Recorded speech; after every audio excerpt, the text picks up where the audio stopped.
Eu saúdo todos que participam conosco deste culto da Igreja Cristã Maranata com a paz do Senhor Jesus. Daremos início ao nosso culto de adoração ao nosso Deus, realizando uma oração. Onde quer que o Senhor, a Senhora, esteja nesse momento, vamos falar com Deus. Clamamos a Deus pelo poder que há no sangue de Jesus. Pedimos a comunhão contigo.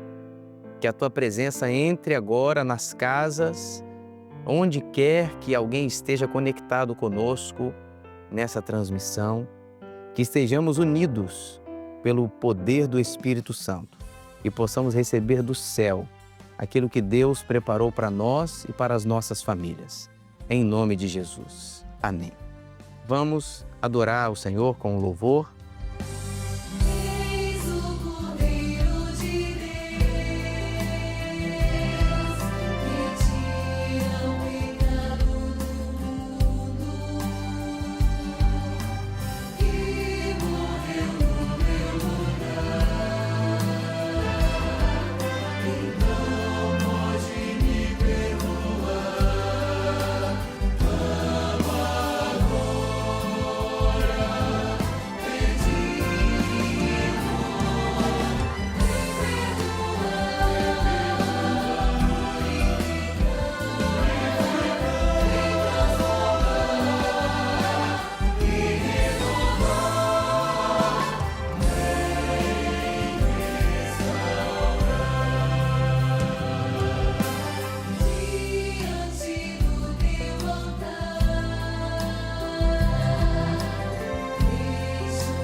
Glória a Deus, louvado seja o Senhor. Vamos entoar mais um louvor ao nosso Deus.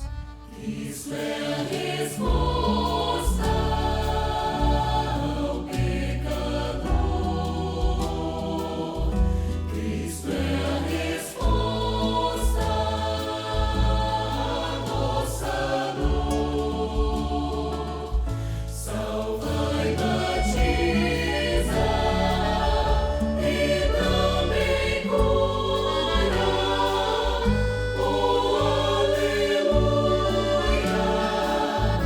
dai glória a Deus.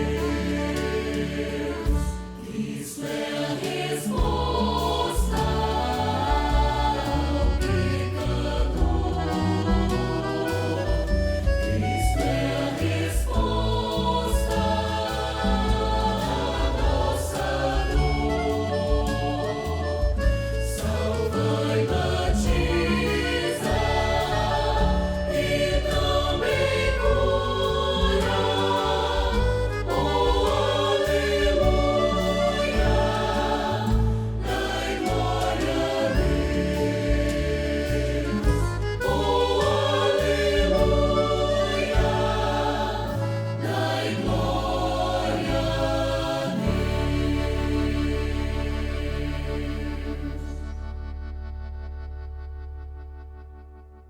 Nesse instante, nós vamos participar de um louvor entoado pelas crianças, intermediários e adolescentes, um louvor de adoração ao nosso Deus.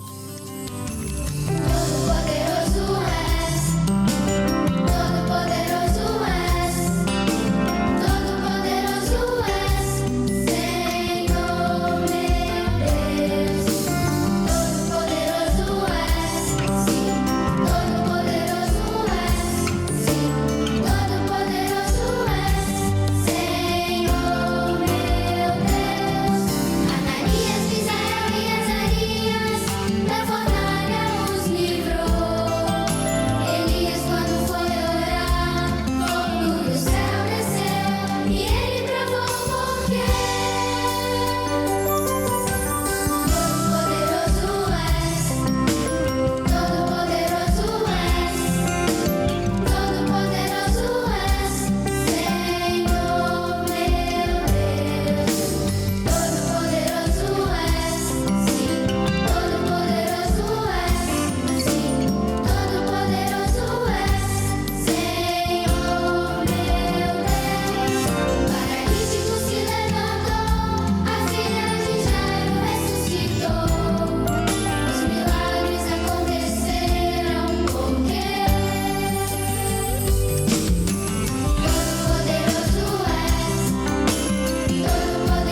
Glória a Deus, louvado seja o nome do Senhor, pela presença de Deus no nosso meio.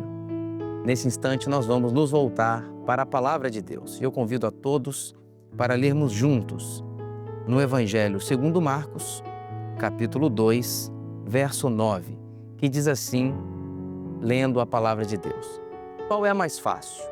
Dizer ao paralítico, estão perdoados os teus pecados? Ou dizer-lhe, levanta-te, toma o teu leito e anda? Estamos diante de um dos milagres que Jesus operou no seu ministério. Jesus operou muitos milagres. Jesus transformou muitos corações. Mas o maior milagre não está aqui no nosso corpo físico. Não é uma porta que se abre, uma oportunidade, mas o maior milagre é a salvação, o perdão dos nossos pecados. A palavra de Deus nos relata aqui, nesse capítulo 2 do Evangelho segundo Marcos, a história desse paralítico. Mas quando nós olhamos alguns livros à frente, no livro dos Atos dos Apóstolos, no capítulo 3, nós vamos ver uma história parecida, que foi a história de um coxo, que também, como esse paralítico, era levado por pessoas. E naquela ocasião, em Atos capítulo 3, o coxo era deixado à porta do templo. Nessa história, 4 homens trouxeram esse paralítico e eles, diferente daqueles que deixaram na porta do templo, esses 4 levaram o paralítico até Jesus. E esse homem teve a sua vida transformada por Jesus. Já chamamos a atenção agora daqueles que estão participando conosco deste culto. Aqui em Marcos capítulo 2 e em Atos dos Apóstolos, no capítulo 3, nós temos 2 histórias parecidas. Homens com necessidades especiais que precisavam ser levados, mas um foi levado até a porta do templo. E ali ele pedia esmola. Em Atos capítulo 3 nós vamos ver a história desse coxo. Todo dia era levado. Seus amigos ali, alguém que certamente o ajudava, o levava até a porta do templo para pedir esmolas. E ali ele ficava todos os dias naquela condição muito ruim. Por outro lado, aqui, esse paralítico foi levado até Jesus e a sua vida foi transformada. Está aqui uma diferença entre o cristianismo e o evangelho verdadeiro. O cristianismo histórico, ele deixa o homem na porta do templo. O homem não vai adiante. O cristianismo histórico, ele fala de Deus, ele apresenta uma religião, mas a vida do homem não é transformada. Esse coxo, como dissemos, está lá em Atos dos Apóstolos, no capítulo 3, a sua história, ficava na porta do templo pedindo esmola. E aqueles que o levavam todo dia tinham que levar aquele peso, porque viver uma religião é algo pesado. Não há uma transformação na sua vida, porque não há uma operação do Espírito Santo. São ritos, são momentos que não transformam verdadeiramente o coração do homem. É até um momento social, um momento religioso, mas o homem fica ali à porta do templo pedindo esmolas. Aqui em Marcos capítulo 2, nós vemos algo diferente. Esse paralítico foi levado por 4. 4 aqui aponta para a igreja fiel, os evangelhos, Mateus, Marcos, Lucas, João, que apresentam Jesus Cristo. Esses 4 que o levaram até Jesus representam a igreja fiel de Jesus, um remanescente que está sobre a face da terra, que não nega a palavra do Senhor, que ama a palavra de Deus, a palavra revelada, que tem no seu seio, no seio da igreja, a operação do Espírito Santo. E nós vamos perceber uma coisa. Esses 4 que levavam esse paralítico, quando eles chegaram na casa onde Jesus estava, havia uma grande multidão. Eles poderiam ter voltado, olha, a gente vem outro dia. Não, eles não fizeram isso. Eles não mediram esforços para levar esse paralítico até Jesus. Existe uma igreja hoje, na face da terra. Não é a placa de uma denominação. Uma igreja fiel. Uma igreja que tem um compromisso com Deus, de levar o pecador até Jesus. Uma igreja que não mede esforços em toda a sua história. Quando nós olhamos a história da igreja fiel, eles morreram por amarem a Cristo, eles não negaram essa palavra, não negaram esse evangelho, porque eles não mediram esforços para levar a preciosa semente. Eles levaram aquele homem até Jesus. Há uma igreja hoje, o senhor, a senhora que está em casa agora, que está orando pela sua vida. Há uma igreja que está orando pela sua família. Há uma igreja que tem um compromisso com o Espírito Santo de Deus. Não é um compromisso material. Deus não quer os seus recursos financeiros, Deus quer o seu coração. Jesus quer entrar na sua casa, Ele quer entrar na sua história e abençoar a sua família. Esses 4 homens tiveram que subir pelo telhado, porque não tinha como chegar até Jesus, e desceram esse homem, esse paralítico, pelo telhado até onde Jesus estava. Percebam aqui que o caminho que esses 4 utilizaram para levar esse homem até Jesus, para apresentar Jesus a esse paralítico, que não podia caminhar, como muitos hoje estão espiritualmente, não podem caminhar na presença de Deus. Esses homens não levaram esse homem paralítico, esses 4 não levaram ele por um caminho horizontal. Eles não entraram porque não havia uma grande multidão impedindo, mas eles desceram pelo telhado. Há uma igreja fiel hoje, nos nossos dias, que ela não apresenta Jesus ao homem de forma horizontal, um Jesus terreno, um Jesus histórico, que foi um grande homem, um grande psicólogo, o homem mais inteligente. Não. A igreja fiel apresenta Jesus agora ao seu coração, de maneira vertical. Um Jesus que desceu do céu, o Verbo que se fez carne, o Deus Criador dos céus e da terra, um Jesus revelado pelo Espírito Santo. Você não vai conhecer o senhor, a senhora, Jesus de forma horizontal. Não é um pastor que vai te ensinar, não é alguém que vai te convencer, mas vai vir do alto. É uma revelação de Deus, é o Espírito Santo que vai agora na sua casa tocar do seu coração e gerar uma vida nova na presença do Senhor. Estava ali agora aquele paralítico diante de Jesus. E veja que interessante. Por muitas vezes Jesus, ao receber um necessitado, disse: vai, a tua fé te salvou. E Jesus, vendo a fé daquele homem ou a fé daquela mulher, mas nessa ocasião, de uma maneira especial, nós vamos ver uma expressão diferente. Quando esses 4 trouxeram o paralítico e desceram pelo telhado e ele estava agora diante de Jesus, a expressão bíblica foi: e Jesus, vendo a fé deles.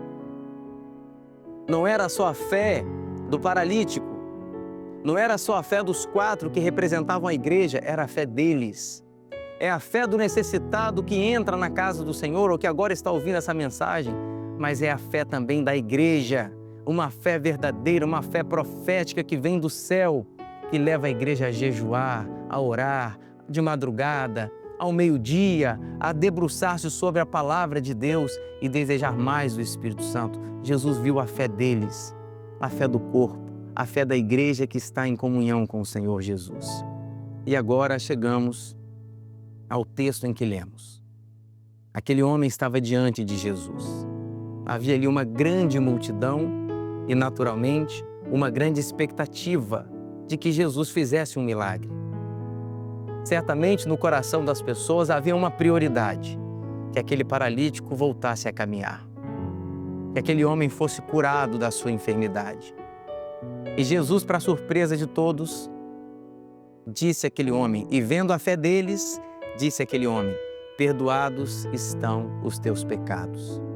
Isso gerou um incômodo nos religiosos e aqueles que estavam ao redor. Mas quem esse homem pensa que é para perdoar pecados? Só Deus pode perdoar os pecados. Certamente até alguns, mas perdoar pecados? Quando um homem precisa caminhar, esse homem é paralítico, olha a necessidade dele, está diante dos olhos de Jesus. Mas Jesus tinha uma prioridade maior até mesmo do que curar aquele homem, algo mais importante. havia ali diante de Jesus e diante de todos que estavam ali uma enfermidade muito mais grave, que era a enfermidade da alma.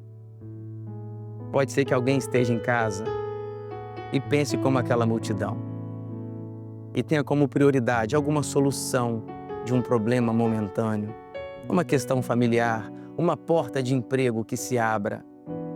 E alguns até que pensem, se aquele homem fosse curado, ele ia ser feliz. Ele é paralítico. Eis aí o motivo de toda a sua tristeza, suas frustrações. Eu pergunto agora aos que estão participando conosco: quantas pessoas têm a sua saúde perfeita e estão infelizes e estão sem esperança? Ah, mas se eu tivesse a casa dos meus sonhos, eu seria feliz. Se eu tivesse um emprego que eu tanto almejo, eu seria feliz. Quantas pessoas têm esse emprego que você almeja e estão tristes e vazias?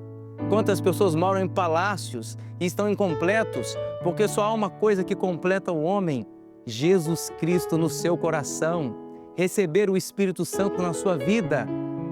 Foi por isso que Jesus disse: perdoados estão os seus pecados.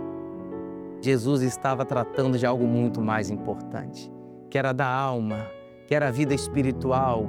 Porque quando o homem está liberto, quando o homem se encontra com Jesus, ele encontra a verdadeira felicidade. Felicidade é ter Cristo ao meu lado. E essa alegria, essa paz vai conosco para um leito de um hospital, para uma crise financeira, para as dificuldades do dia a dia, porque essa paz vem da eternidade. E Jesus, então, sabendo o que se passava no coração daquelas pessoas, os questionamentos, as dúvidas, Jesus faz uma pergunta a todos: o que é mais fácil? Dizer a esse homem: perdoados estão os teus pecados? Ou dizer a esse homem: levanta, toma a sua cama e anda? Certamente, para muitos que estavam ali, seria muito mais fácil dizer que os pecados estavam perdoados. Porque não era nada aparente, não era nada materializado. Parece até algo abstrato. Perdoados estão os seus pecados. É muito mais fácil dizer isso para muitas pessoas do que dizer ao homem: levanta, toma a sua cama e anda, e um milagre acontecer.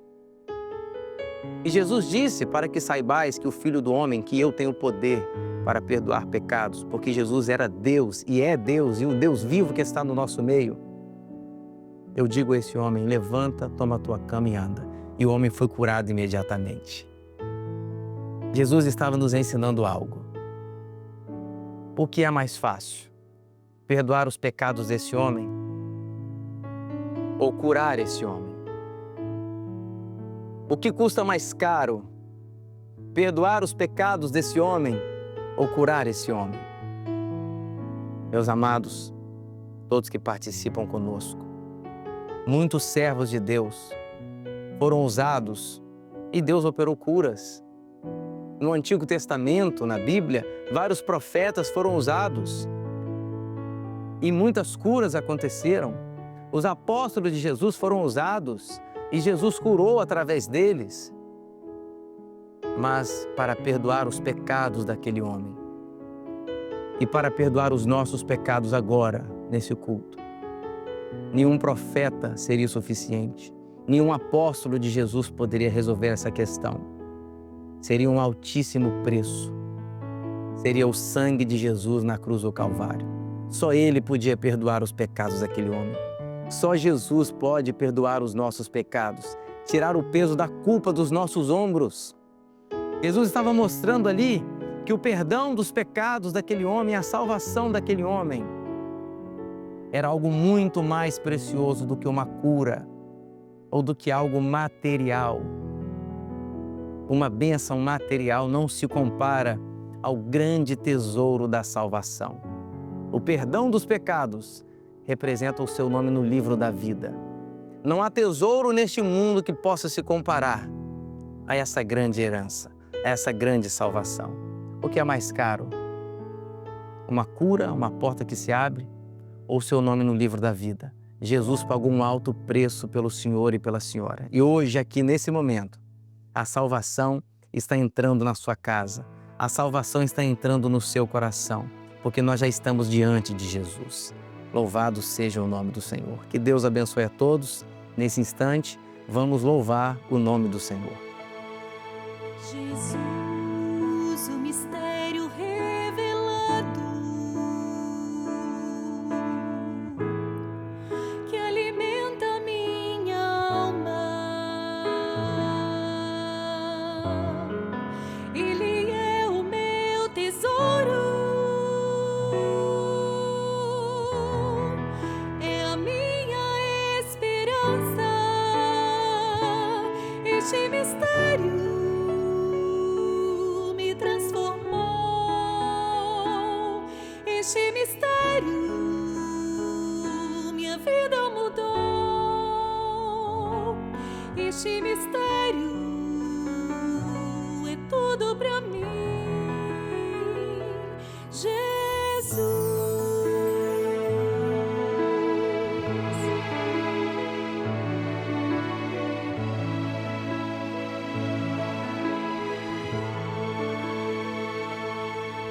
Jesus quer a ti se revelar,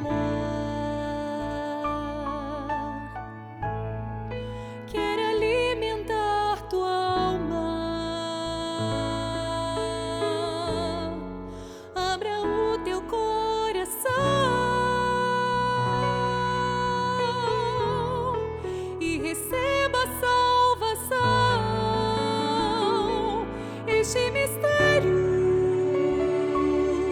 transformou. Este mistério, minha vida mudou. Este mistério é tudo pra mim. Jesus.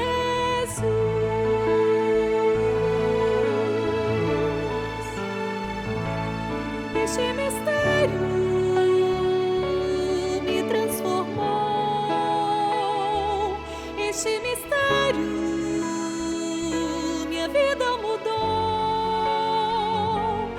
Este mistério é tudo pra mim. Jesus.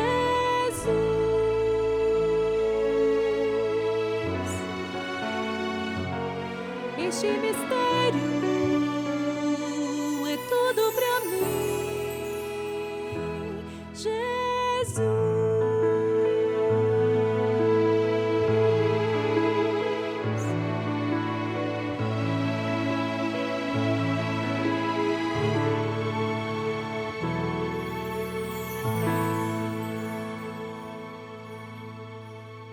Glória a Deus, louvado seja o nome do Senhor. Nesse instante nós vamos orar, entregando a Deus este culto, esse período na presença do Senhor.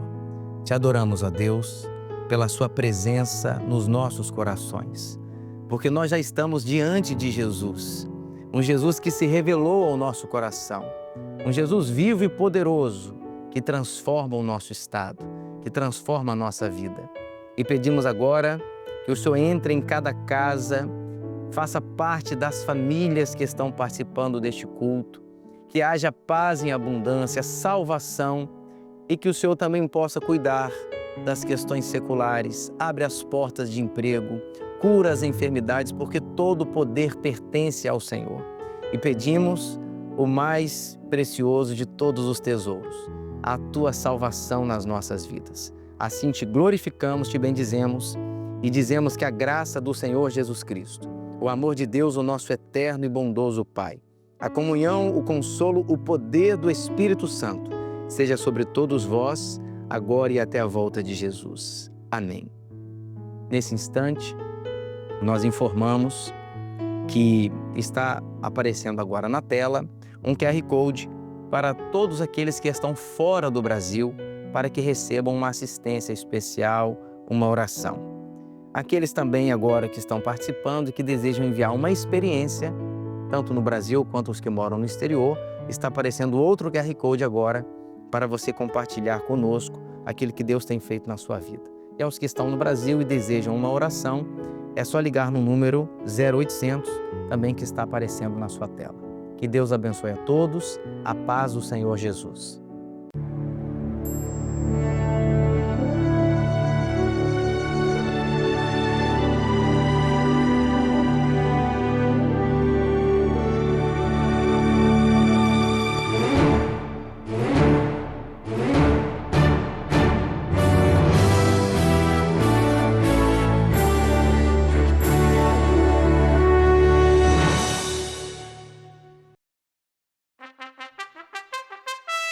és.